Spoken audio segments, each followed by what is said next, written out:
Hola, ¿qué tal? Es para mí un gusto saludarlos en esta ocasión compartiendo en este simposio internacional euroamericano en Administración de Justicia que se lleva a la par del octavo Congreso Internacional de la Federación Iberoamericana de Abogados, Operemos México y América Latina con Justicia. En esta ocasión, la Fundación Euroamericana en Administración de Justicia y así como Didáctica, Pedagogía e Investigación y la Federación Iberoamericana de Abogados, entre otras instituciones, auspician este magno evento en el cual he tenido el honor y el privilegio de ser invitada por el doctor Jorge Luis Matos Mejía. Y pues sin más damos inicio a esta conferencia que pues va a versar acerca de un estándar de razonamiento probatorio conocido como sospecha razonable. Principalmente el trabajo se enfoca a lo que es este estándar utilizado en México y que este estándar a través de su aplicación tanto por la Fiscalía como por los elementos de la policía que llevan a cabo las detenciones, pues es un estándar mínimo que pues al hacer este ejercicio de razonamiento infiere o deducen que se está ante la comisión de algún delito y por lo tanto se puede llevar a cabo una inspección para una posterior detención en flagrancia. Pero pues vamos a dar inicio también compartiendo con ustedes estas diapositivas, estas imágenes para dar mayor claridad a lo que en esta ocasión vamos a tratar. Principalmente, como les comento, el tema está enfocado en poder dar un poquito más del uso, de conocimiento o de pues claridad a lo que es esta aplicación de este estándar en México. Pero no por ello quiere decir que en otros países donde pues se utilice este sistema de justicia penal de corte adversarial no pueda ser de aplicación. Pues bien, este término como tal de sospecha razonable lo vamos a tener que estudiar a partir de ese nuevo paradigma de justicia penal adversarial en el cual a través del denominado sistema de juicios orales, pues predomina esta técnica de litigio, pero entre la que también se encuentra una serie de principios sobre los cuales se basa este sistema adversarial. Pues que más adelante vamos a poder tocar también sobre esos aspectos. Pero en este caso, esta sospecha razonable, como lo podemos observar aquí en la lámina que tienen en su pantalla, tiene su origen en la Corte Norteamericana a través de casos que son pues ya muy emblemáticos y que han marcado pues un verdadero paradigma en lo que se refiere a las revisiones realizadas por los elementos de la policía. Entre ellos, uno de los casos más sonados y más revisados y sobre todo que pues ha tenido aplicación directa dentro de las resoluciones que ha emitido incluso la Suprema Corte de Justicia de la Nación en México es el llamado caso Terry contra Ohio. En este caso, que fue resuelto por la Suprema Corte o por la Corte Suprema, para decirlo con mayor precisión, norteamericana, pues se determinó que era legal el que el policía, a través de su experiencia y de factores objetivos que incidían en la investigación que estaba realizando y que estaba percibiendo en la conducta de una persona, pues tenía esa libertad o esa facultad o incluso, por qué no llamarlo así, esa obligación de poder acercarse y aproximarse a un ciudadano para poderle realizar una inspección. Pero aquí el punto medular es poder determinar ese concepto de sospecha razonable y poderlo distinguir de cualquier otro concepto que no incluya esa razonabilidad para poder llevar a cabo ese acto de investigación. Es así como a través del estudio que se le dio a través de la Suprema Corte de Justicia de la Nación en México, fue creando una serie de tesis que pues todas incidían en cuanto a la libertad personal. Y pues al resolver el amparo directo en revisión 3463-2012,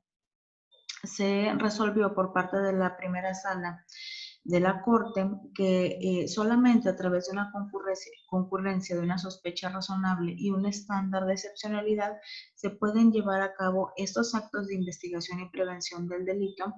que en ese momento se denominó control preventivo provisional.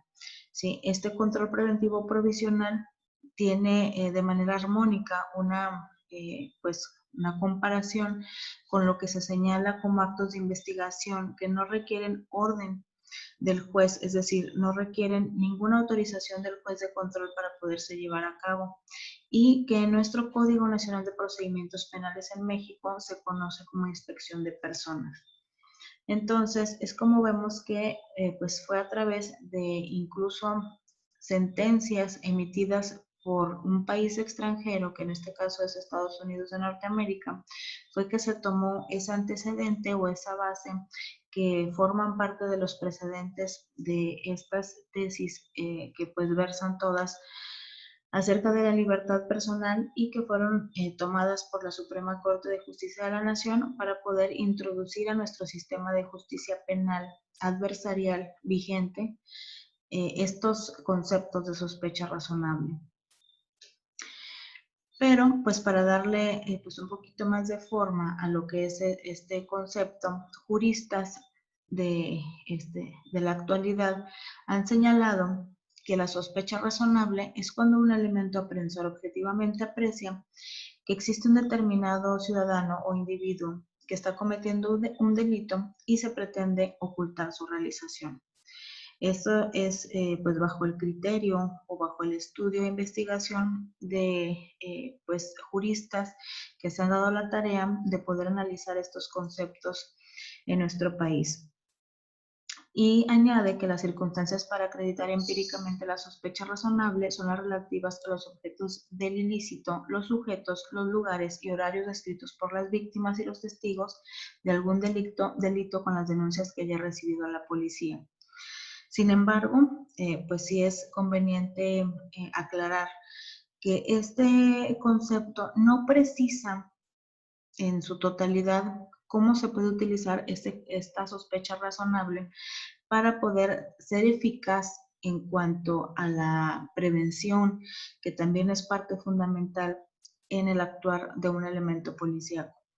No solamente en México, ¿verdad? Sino en todo el mundo. Entonces, este concepto es un poco limitado en cuanto a su alcance.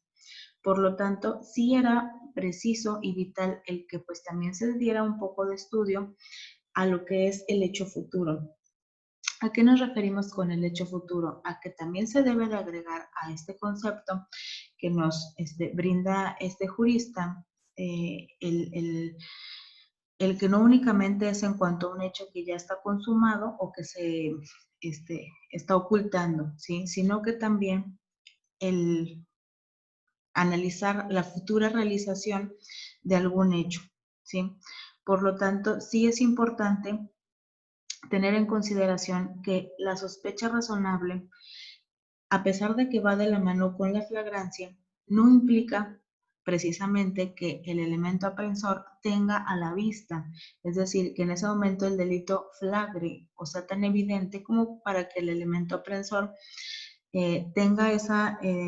pues certeza al 100% de que la persona a la que se le va a realizar la inspección pues efectivamente esté cometiendo un delito, sino como lo estamos analizando en este momento, es que las conductas o las circunstancias que existan alrededor de esa persona hagan inferir a través de estos factores de sospecha razonable que está en lo futuro por cometer algún delito y que por lo tanto se pretende ocultar su futura realización. En estos casos, pues es importante señalar que el acto de investigación va a ser pues el medio más eficaz y más oportuno para evitar que ese delito se cometa. Es decir, posiblemente exista una persona que esté portando un arma de fuego, pero no con esa simple intención de portarla, es decir, de traerla consigo para en caso que sea necesario, pues poderla utilizar, sino que trae un arma de fuego consigo para alguna situación en específico, como puede ser privar de la vida a determinada persona. En ese supuesto, en cuanto al policía, a través de alguna denuncia informal o a través de la simple inspección o la simple aproximación que se tenga con ese ciudadano y que advierta que pues existen factores de sospecha razonable para poder llevar a cabo esa inspección de manera legal, y descubren que se encuentra en posesión de esa arma de fuego, puede que con este hecho y con este acto de investigación obstaculice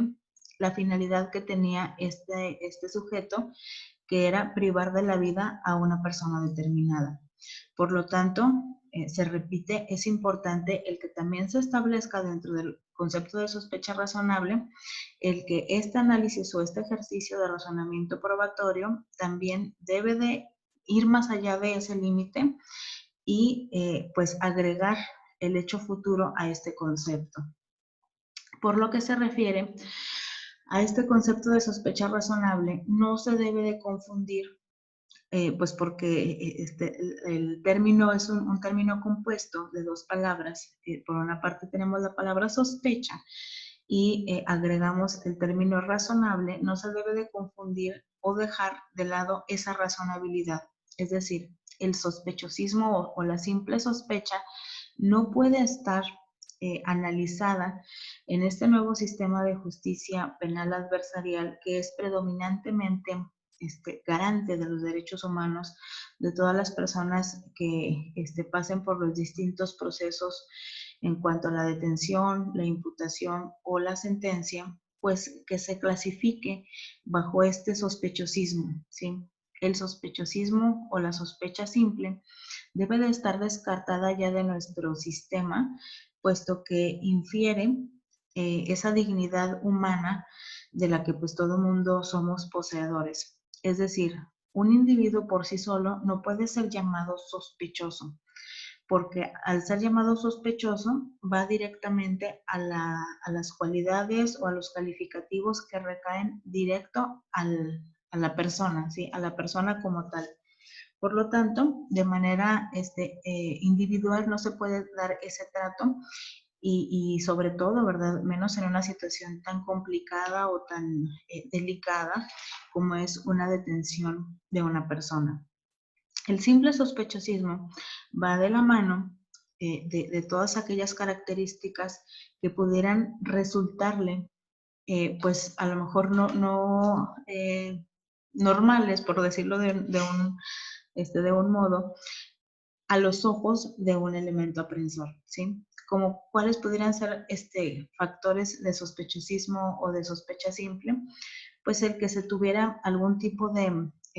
pues ya de prejuicio en cuanto a que si se detecta una persona que trae cierto tipo de tatuajes, que trae alguna vestimenta que está relacionada pues con algún modo de vida, ¿sí? Este tipo de situaciones alejan a la objetividad que se requiere para poder realizar un ejercicio de razonamiento probatorio y poder acreditar una sospecha razonable. Es decir, cuando el policía rinda su informe, es inaceptable que únicamente se base en conceptos de sospecha simple, es decir, señalar que se llevó a cabo una detención o, en su caso, una inspección, puesto que observó alguna situación que a su parecer, ¿verdad?, fuera sospechosa. Es decir, lo que el policía argumentara, lo vimos sospechoso puesto que vestía de determinada manera o traía tatuajes que están asociados a, pues no sé, a cierto grupo del crimen organizado. Sí, como tal, ese factor no es suficiente ni es lo suficientemente eh, pues acreditable para poder sostener una detención y mucho menos, ¿verdad? Poder hacer ese acto de molestia o esa invasión para poder inspeccionar a un individuo. Por lo tanto, sí se tiene que dejar muy en claro esa diferencia entre lo que es una sospecha simple y una sospecha razonable. Y pues como ya lo veníamos mencionando, esta sospecha razonable es un primer momento en la que se puede determinar un ejercicio de razonamiento probatorio. Y como les comentaba, pues sus orígenes, entre los más emblemáticos se encuentra esta sentencia Terry contra Ohio. Esta sentencia Terry contra Ohio es de donde también proviene la doctrina de la causa probable, que es, digámoslo así, un paso adelante de la sospecha razonable. Entre otras muchas doctrinas o tesis también se pueden mencionar la tesis Alabama contra White, que también fue resuelta por la Corte Suprema de los Estados Unidos de Norteamérica, y pues tienen muchas similitudes en cuanto a esta situación que lo llaman stop and frisk, ¿sí? Que quiere decir detener y registrar. Posiblemente esto choque mucho en un primer momento con lo que nosotros tenemos ya establecido en nuestra normativa mexicana de pues no hacer este tipo de intervenciones, es decir, primero no se detiene y después se investiga, pero en este caso incluso el mismo Código Nacional de Procedimientos Penales así lo prevé. Esto es pues una evolución a lo que la misma situación actual en nuestro país, así como en muchos otros, pues se ha hecho presente. Es decir, la inseguridad que priva en muchos de los estados implican que el policía tenga pues otro tipo de obligaciones de mayor responsabilidad, entre las cuales se encuentra la obligación de realizar las inspecciones pues inherentes a poder realizar labores de prevención del delito. Además, obviamente, de la investigación del mismo. Estas obligaciones se encuentran contenidas en el artículo 132 del Código Nacional de Procedimientos Penales e implica precisamente esto que estamos nosotros viendo en este momento, implica esa detención para registrar. Ahora bien, aquí la palabra stop and frisk, que pues lo pudiéramos traducir de una manera literal como detener y registrar, no lo podemos malinterpretar como una detención formal. Esta detención, analizándola de una manera armónica con lo que puede ser otra tesis emitida por la primera sala, lo pudiéramos localizar únicamente en el primer nivel de contacto denominado simple inmediación. En esa simple inmediación únicamente se restringe de manera temporal el ejercicio de un derecho para poder realizar una investigación, es decir, una simple entrevista. En esa simple inmediación únicamente se va a tener al individuo, al ciudadano, pues detenido, por utilizar ya ahora sí el término, para poder realizar esa primera intervención. Si el policía determina que de esa entrevista se debe de pasar al siguiente nivel, ahora sí propiamente estaríamos ante esa restricción temporal al ejercicio del derecho y esto no implica como tal una violación a ningún derecho humano, ni mucho menos se está ante una detención formal, sino es un paso antes. Es decir, si al momento de que se hace ese registro, que se hace esa inspección de persona, cuando se tiene, pues ya ahora sí, de manera material, el estar en contacto a través de esa inspección con lo que se traiga entre las ropas o adherido al cuerpo de determinada persona que está siendo controlado, pues hay obviamente dos alternativas. Si no tiene ningún objeto ilícito o alguna situación que pudiera representar algún delito, pues obviamente va a poder continuar con su camino sin mayor consecuencia. Pero si no fuera así el caso, sino al contrario, existiera algún objeto, algún indicio o algún vestigio de lo que pudiera ser algún delito, sí, muy seguramente el policía va a tener que avanzar al siguiente paso, que en este caso sería un nivel de contacto superior, ¿sí? Que sería el tercero, para poder realizar la detención de manera formal. Por lo tanto, a pesar de que, pues digamos que la traducción literal pudiera ser detener para registrar, no hay que confundir ese término que utiliza la doctrina Terry para poder llevar a cabo estas inspecciones. es importante que se tome en cuenta esta explicación para no tener esa malinterpretación. Y esto lo comento porque cuando recién nosotros tuvimos la entrada en vigor del Código Nacional de Procedimientos Penales, se tuvo esa mala interpretación de que pues el policía iba a poder realizar las inspecciones de manera arbitraria, dicho literalmente por los organismos e instituciones que se oponían tajantemente a que la inspección de personas fuera constitucional. Pero aún así prevaleció, a pesar de las acciones de inconstitucionalidad que se llevaron a cabo y que se emprendieron por parte de instituciones como la Comisión Nacional de Derechos Humanos, el artículo pues prevalece, ¿sí? Entonces es importante hacer ese señalamiento de que no es ni es una detención arbitraria, ni es una inspección arbitraria, sino que todo debe de seguir bajo una consecuencia que van a hacer de ese razonamiento probatorio, que es en un estándar mínimo, porque pues obviamente la sospecha razonable pues es un estándar bajo que es exigible pues para poder llevar a cabo esta primera intervención. Entonces, dentro de esa evolución que ha tenido el sistema jurídico penal mexicano, pues sí es muy interesante el poder mencionar que todo esto ha venido pues marcando un nuevo paradigma en cuanto a la intervención que ha tenido el papel de pues poder también analizar las doctrinas o las sentencias de la Corte Norteamericana, por mencionar solamente un ejemplo comparativo que pues ha señalado un estándar probatorio que nosotros también hemos podido aplicar en nuestro sistema de justicia penal mexicano. Aquí en pantalla ustedes pueden ver que existe pues una serie de pasos para poder llevar a cabo estos estándares probatorios hasta, bueno, desde el momento del conocimiento del hecho que la ley señala como delito hasta incluso obtener una sentencia.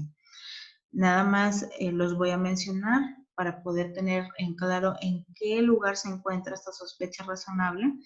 y que podamos tener un poco más de claridad respecto a qué estándar estamos utilizando pues para la aplicación del mismo. El primer estándar sería alguna evidencia, el segundo sería razonable de creer, el tercero, que es el que nos interesa, es la sospecha razonable, que pues precede a la causa probable para posteriormente dar origen a la preponderancia de la evidencia y para finalizar, ya en términos de una sentencia, es más allá de la duda razonable. Entonces, con esto, pues ya tenemos pues un poquito más de claridad acerca de qué se trata este ejercicio probatorio del razonamiento probatorio en cuanto a la sospecha razonable. Y como les comento, pues este razonamiento probatorio lo va a realizar en un primer término el elemento policíaco. Aquí también hay que hacer mucho hincapié en que este razonamiento probatorio no se le debe dejar única y exclusivamente al juez de control que va a analizar la detención, ¿sí? Sino que incluso el elemento policíaco debe de conocer este concepto de sospecha razonable para poderlo utilizar y aplicar. Es decir, en fracciones de segundo, el policía cuando está ante la presencia de una conducta que le parezca inusual, que le parezca evasiva, que le parezca agresiva, violenta,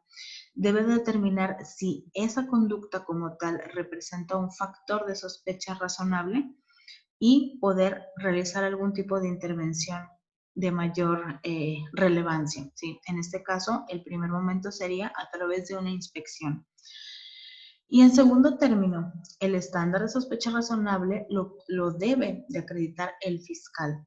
porque cuando el fiscal recibe el informe del policía, debe de justificar, bueno, primeramente debe de analizar para posteriormente justificar que esa restricción temporal que llevó a cabo el elemento de la policía fue totalmente legal. Y en su caso, si de ahí se derivara una detención en flagrancia así como un aseguramiento de los objetos que fueron motivo de esa inspección, también se debe de calificar por parte del fiscal que está revisando ese razonamiento probatorio realizada por el policía. En este caso, es importante precisar que pues existen situaciones que se han visto en algunos otros, en otras latitudes, como en este caso en Estados Unidos, hubo un caso totalmente emblemático que ustedes recordarán, es el caso de George Floyd, una persona que fue privada de la vida por elementos de la policía norteamericana y pues que en un primer momento y sin profundizar totalmente en lo que fue ese momento de su detención, pues digámoslo que fue catalogado posiblemente como sospechoso, pero no existieron factores de sospecha razonable